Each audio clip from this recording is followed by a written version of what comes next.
бірігем дегенде бір механизм бар. Оны да мен біраз жыл болды ғой түсіндіріп жатырмын. Жарайды, сіз басқа адамдарға сенбеңіз. Өз семьяңа сенесіз, таныстарыңға, жаңағы біз кіммен бірге жұмыс істеп жүрсіз. Біраз адамдар бар ғой, сенетін адамдар. Мгм. Солармен бірігіп, ячейка жасап, ұяшық дейміз. 5-10 адам. Сондай ұяшық 4 мың, 5 мың ұяшық болғанда, 4 мың дегенде 20 мың адам. Ол 20 мың адам митинг басталғанда, 3-4 адам аттарына шақырғанда 100 мың адам бір күнде шығады.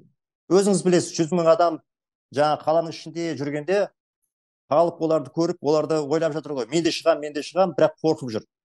Енді көбірек мыңдап адам шыққанда ол да шығып кетеді. Сонымен бүкіл Қазақстан бойынша бір күнде 500 мың адам шыққанда, ана билік бір күнде құлайды. Соны түсіну керек.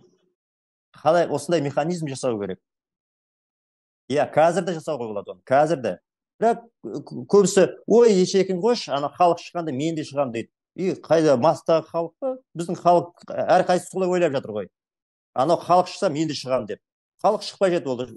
Ол біздің халық әрқайсысы солай ойлағанда халық шығады дегенде, бүтін бір халық па? Қай халық?